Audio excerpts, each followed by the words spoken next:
Hello everyone and আসসালামু আলাইকুম। কেমন আছেন সবাই? আশা করছি সকলে বেশ ভালো আছেন এবং সুস্থ আছেন। আমরাও বেশ ভালো আছি। আমি আশা আমার আরও একটা ব্লগে আপনাদের জানাই অনেক অনেক স্বাগত। এই ভিডিওটি ছিল শুক্রবারের ভিডিও, তো সেদিন ভিডিও সমস্তটাই করা হয়েছে। তো যেহেতু আমার প্রচণ্ড কাজের চাপ ছিল, তো সেই জন্য আর এডিট করে উঠতে পারিনি। শুধুমাত্র ভিডিওটাই তৈরি করে রেখেছিলাম, ভয়েস ওভার দেওয়া বা বাকি যে কাজগুলো তো সেগুলো করা ওঠেনি, তো সেই জন্য পোস্ট করতে পারিনি। তো আজকে ভাবলাম সেই ভিডিওটি আপনাদের সাথে শেয়ার করি। তো এখন ঘুরতে বাজে ওই সকাল 7:30টার মতো। তো উঠেছি তো সেই সকাল ভোরে, উঠে তারপর মেয়ের জন্য টিফিন বানিয়েছি। বাসি কাজ যেগুলো ছিল সেগুলো তো সেরে নেওয়া হয়েছে। তারপর মেয়ের জন্য টিফিনে বানিয়ে দিয়েছিলাম, আর টিফিনে বানিয়েছিলাম একটু পরোটার আলু ভাজা। তো তারপর মেয়েকে স্কুলের গাড়িতে তুলেও দিয়ে এসেছি। আর এখন এই যে সকাল 7:30 পৌনে 8টার মতো বাজে।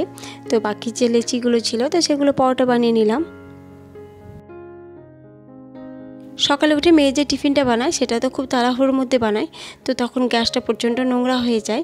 আর এই যে তোমরা প্রথমেই দেখতে পেয়েছো, তো এসে আগে আমি গ্যাসটা আবার ভালো করে ক্লিন করলাম। তো তারপর ভাবলাম যে আর তো এখানে আটা কোনো কিছু পড়বে না, কারণ বেলার সময় একটু আটাটা পড়ে, তারপর বেলা হয়ে গেলে তখন আর আটা পড়ে না। তো এই যে একসাথে সমস্ত পরোটাগুলো বেলে নিয়েছি, আর এখন একটা একটা করে ভেজেও নিচ্ছি।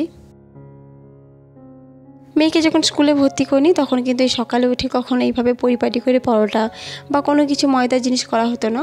যেটুকু হতো মুড়ি খাবার বানিয়ে তারপর বেরিয়ে যেতাম অফিসের জন্য। তো যখন থেকে মেয়েকে স্কুলে ভর্তি করেছি, মেয়ের উদ্দেশ্যে বানালেও বাকি সকলের জন্যই কিন্তু বানিয়ে নেওয়া যাচ্ছে। আসলে একটা কাজের জন্য হাত দিই তখন মনে হয় যে যখন রুটি বানাতেই হবে বা পরোটা বানাতেই হবে, তখন একজনের জন্য বানিয়ে লাভ নেই, আর কয়েকটা একটু কষ্ট করে বেলে দিলেই তো হয়ে যায়। তো সেই জন্য আর কি বাকি সকলের নাস্তাটাই সকাল সকাল হয়ে যায়। আসলে মেয়ের টিফিনের সাথে সাথে বাকি সকলের নাস্তাটাও হয়ে যায়। তো এই যে দেখো পরোটাগুলো আমার সুন্দরভাবে ভাজা হয়ে গেছে, আর আলু তো আমি আগেই সকালে বসিয়ে দিয়েছিলাম, তো সেই ভাজাটাই আছে, আর একবার সেটা ভালোভাবে গরম করে নেব। পরোটা বা রুটি যাই বেলি না কেন তারপরে সঙ্গে সঙ্গে কিন্তু এই চাকি বেলনাটা ধুয়ে নিই, কারণ নাহলে আটাগুলো বসে যায়, তখন কিন্তু ধুতে একটু অসুবিধা হয়। আর সঙ্গে সঙ্গে যদি ধুয়ে না হয় তাহলে কিন্তু আর আটা থাকে না। আর এই যে দেখো আলুটা আগেই তো ভেজে গেছিলাম, তো সেই আলুটা আরও ভালো করে গরম করে নিচ্ছি, কারণ এখন আবার হাজব্যান্ডও খাবে, ছেলেও খাবে, তো একটু গরম গরম যদি ভাজা না থাকে তাহলে কিন্তু খেতে ভালো লাগে না। আর এখন এই যে আমার জন্য একটু চাও বানিয়ে নিচ্ছি। সকাল সকাল উঠে চায়ের তরজোরটা আগে শুরু হয়। লুচি বা রুটি যাই নাস্তা বানানো না কেন, চাটা কিন্তু চাই, চা না খেলে কিন্তু হয় না থেকে। তো পরোটা তো হয়ে গেছে, আলুও ভাজা হয়ে গেছে, আর এখন শুধুমাত্র চা বানিয়ে দিচ্ছি। তবে ছেলে বললো শুধু আলু ভাজা দিয়ে খাবে না, ও একটু চাও খাবে, তো সেই জন্য ওর জন্য চাটাও বানিয়ে নিচ্ছি। আমার আজকের ভিডিওটি আপনাদের কেমন লেগেছে অবশ্যই একটা কমেন্টের মাধ্যমে জানাবেন। যদি ভালো লেগে থাকে প্লিজ একটা লাইক দেওয়ার পাশে থাকবেন, আর চ্যানেলে যদি কোনো নতুন হয়ে থাকেন প্লিজ চ্যানেলটি সাবস্ক্রাইব করে অনুরোধ রইল। আর পুরনো যে বন্ধুরা আছে তাদেরকে তো অসংখ্য ধন্যবাদ। বাড়িতে যেদিন আমি ছুটিতে থাকি সেদিন হয়তো লুচি বা পরোটা যাই বানাই তখন হয়তো খাই, কিন্তু যেদিন অফিস থাকে বা অফিস যাওয়ার তাড়া থাকে সেদিন কিন্তু প্লেন বিস্কুট দিয়ে আমি চা বানিয়ে নিই। এই যে পরোটা নিলাম এটা কিন্তু ছেলে খাবে, আমি কিন্তু খাবো না, কারণ এই টাইমটা যদি আমি পরোটা বা লুচি খেয়ে নিই তাহলে কিন্তু অফিস যখন যাই তখন আবার ভাতটা খেতে পারি না। আর যেহেতু সারাদিনের ব্যাপার, তো যদি সকালে একটু ভাত না খেয়ে যায় তাহলে কিন্তু একটু সমস্যা হয়। তো সেই জন্য আমি সকালে একদম চাটা হালকা করেই খাই, যাতে 9টার সময় ভাতটা একটু খেতে পারি, কারণ সারাটা দিনের ব্যাপার ভাতটা একটু খাওয়া অবশ্যই দরকার। তো এই যে দেখো ভাতটাও বসিয়ে দেবো, এতক্ষণ তো চা নাস্তা সমস্ত কিছু রেডি হয়েছে, আর এখন যদি ভাত না বসায় তাহলে আবার দেরি হয়ে যাবে। তবে আজকে খুব হালকা তরকারির মধ্যে ছাড়িয়ে দেবো, কারণ রাত্রেবেলা আবার রুটি বানানোর প্রোগ্রাম আছে, তো সেই জন্য শুধু ভাত ডাল আর একটা কিছু তরকারি বানিয়ে দেবো। আর এই টাইমটা সত্যি না খুব মনে হয় যেন যত হালকা তরকারি হয় তত ভালো, কারণ সকাল টাইমটা খুব ব্যস্ততার মধ্যে কাটে, তখন মনে হয় যেন একটা যদি তরকারি হয় তাতেই কিন্তু সন্তুষ্ট। তো একটা তো প্রতিদিন হয় না, 2-3টে তরকারি তো বানাতেই হয়। তো যাই হোক এদিকে ভাত এবং ডালটা বসিয়ে দিচ্ছি, আর এদিকে নাস্তা তো অলরেডি হয়ে গেছে। তো তারপর যে কাজগুলো আছে সেগুলো তো একটা একটা করে সেরে নিতে হবে। ভাত যেমন একদিকে বসিয়ে দিচ্ছি সেরকম ডালটাও বসিয়ে দিচ্ছি। তবে আজকে যেহেতু প্লেন ডাল শুধুমাত্র মসুর ডাল, তো সেই জন্য এমনি হাঁড়িতেই বসিয়ে দিয়েছি। আর সবজি ডাল হলে তো আপনারা জানেন আমি প্রেসার কুকারে দিয়ে দিই। আর এই যে দেখো হাজব্যান্ডও উঠে পড়েছে, তো এখন বিছানাটা ভালো করে ক্লিন করে নেব। একটা বছর ঘুরতে চলো, তবে কিন্তু এই বছর আমি ব্ল্যাঙ্কেট আর ভরতে পারলাম না, এত তীব্র গরমেও কিন্তু ব্ল্যাঙ্কেট বের করতে হচ্ছে, কারণ ওই যে মেয়ে এবং হাজব্যান্ড রেগুলার এসি চালাই, তো সেই জন্য ঠান্ডাটা লাগে। আর এই ব্ল্যাঙ্কেটটা দেখে মনে হচ্ছে যে মোটা, কিন্তু খুব একটা মোটা নয়, খুব পাতলার মধ্যে। তো এক প্রকার সারা বছরই কিন্তু ব্ল্যাঙ্কেটটা বের করাই থাকলো আর ক্লিন করা হলো না। তো সেটাই আমি বলছিলাম আজ যে এই ব্ল্যাঙ্কেটটা আমি আর ভিতরে ভরতে পারলাম না, কারণ সারা বছরই বিছানার মধ্যেই থেকে গেল। তো যাই হোক, এদিকে বিছানাটা ভালো করে গুটিয়ে নিচ্ছি। আসলে ব্ল্যাঙ্কেট বা এরকম বড় বড় বালিশ থাকলে বিছানাটা কিন্তু একদমই ভালো লাগে না। আর এগুলো বিছানা ছাড়া আবার রাখবোই বা কোথা, একধারে না রাখলেও নয়, তখন আবার সবার সময় মুশকিল হয়ে যায়। তো সেই জন্য বালিশগুলো সমস্তগুলো একদিকে দিয়ে দিয়েছি, যেদিকে ব্ল্যাঙ্কেট আছে সেই দিকটায়, তাহলে বিছানাটা কিছুটা হলেও ফাঁকা হবে। আর এটা মনে হচ্ছে যেন শীতকালের বিছানা, গ্রীষ্মকালের বিছানা দেখে মনেই হচ্ছে না। তো যাই হোক, সমস্ত পরিষ্কার করা হয়ে গেছে। দিয়ে জলের বোতলগুলো ভরে নিয়েছি। সকাল সকাল মাছ বা মাংস যেটাই হবে সেটা যদি হাতের কাছে থাকে তাহলে কিন্তু রান্নাটা করতে আমার খুব একটা সময় লাগে না। খুব তাড়াহুড়োর মধ্যে করলেও কিন্তু তাড়াতাড়ি জোগাড়টা করা থাকলে মোটামুটি হয়ে যায়। তো বেশিরভাগ দিনই মাছটা আনতে দেরি হয়, কারণ মাছ বাজারের নামে তারপর আসে। কিন্তু মুরগিটা যেহেতু কাছেই থাকে, তো সেই জন্য মুরগিটার সময়ই চলে আসে, তবে মাছটা আসতে একটু দেরি হয়। তো আজকে মুরগি আনতে বলছিলাম হাজব্যান্ডকে, তো ও নিয়েও চলে এসছে। আর এখন এই যে একটু পেঁয়াজ কেটে নিচ্ছি ভালো করে। বেশিরভাগ দিনই আমি যখন ডিউটি যাই তখন কিন্তু আমি মাংস করার চেষ্টা করি, কারণ বাচ্চাগুলো তো এমনি মাছ খেতে একদমই ভালোবাসে না।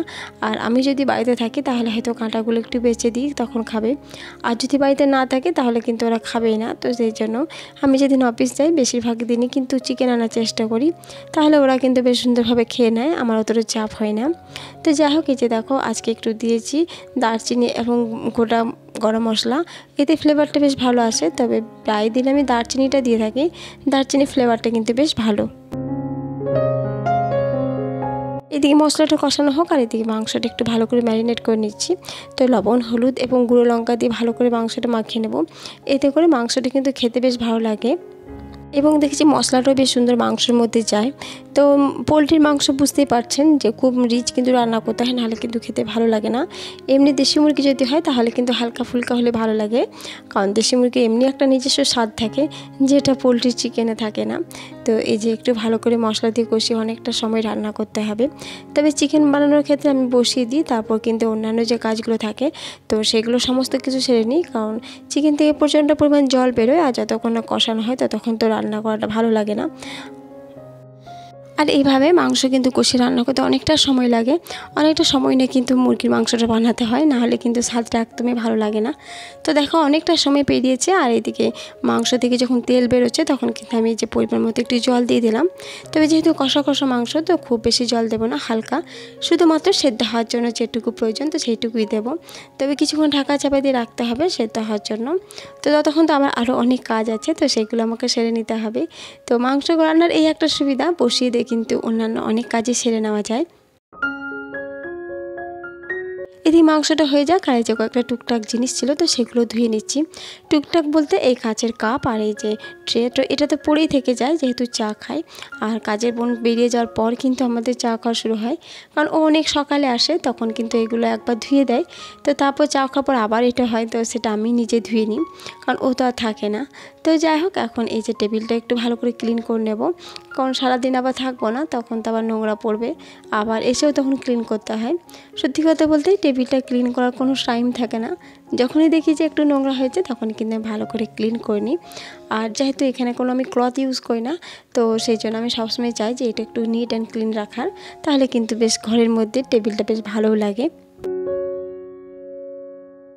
এখন সন্ধেবেলার সময়, তো উঠে দেখছি একটু খাওয়া দাওয়া করে ঘুমিয়েছিলাম, অফিসে গেছিলাম, সেখান থেকে ফিরে এসে একটু রেস্ট নিই 4:30 4টে নাগাদ। তো তারপর আর ভিডিও কিছু করা হয় না, সত্যি কথা বলতে তখন কিন্তু ভিডিও করার কোনো এনার্জি থাকে না। তো এখন উঠে দেখছি একদম সন্ধ্যা হয়ে গেছে, তো মেয়ের খাবার বানিয়ে দিতে হবে, সেই সাথে ছেলে মেয়ে আমরা তো সকলেই খেতে হবে। তো এখন এই যে রান্নাঘরে এসেছি, তো মেয়েকে প্রথমে একটু হরলিক্স বানিয়ে দেবো, আর তারপর আমাদের জন্য চা বানাবো, কারণ মেয়ের আবার পড়াশোনা শুরু করতে হবে, সেই সাথে ছেলেও পড়বে। তো যাই হোক, এখন খাওয়া দাওয়া সেরে নিই, তারপর আবারও তোমাদের সাথে দেখা হবে। তো প্রথমে মেয়ের হরলিক্সের জন্য জলটা গরম করে নিচ্ছি। মেয়ে যদি সকালে হরলিক্স খায় তখন কিন্তু সন্ধ্যাবেলায় খায় না, আবার সন্ধ্যাবেলায় খেলে সকালে খায় না। তো যাই হোক, এখন প্রায় 9:30 বাজে। আর সন্ধ্যার তোমাদের সাথে কথা বলার পর কয়েকজন গেস্টও এসেছিলো, তো তাদেরকে চা বানিয়ে দিয়েছিলাম। তো সেগুলো এই যে ধুয়েও রেখেছিলাম। তখন দেখছি জল ঝরে গেছে, তখন এখন নিজের নিজের জায়গায় রেখে দিই, আর না হলে কিন্তু হাত থেকে পড়ে হয়তো ভেঙে যাবে। তো আমি আর সকাল অবধি অপেক্ষা করব না, সঙ্গে সঙ্গে এটা পরিষ্কার করে নিলাম। জলটা ঝরে গেছে, আর একটু ভালো করে ক্লিন করে নিলাম, কারণ জিনিসের জায়গায় জিনিস থাকলে বেশ ভালো থাকবে। তো যাই হোক, এই যে দেখো কাপগুলো কাপের জায়গায় রেখে দিচ্ছি, আর ডিশ যেখানে ছিল তো সেই জায়গায় রেখে দিচ্ছি। তাহলে চলুন আজকের মতো ভিডিওটি আমি এখানে শেষ করছি। আশা করছি আপনাদের বেশ ভালো লেগেছে।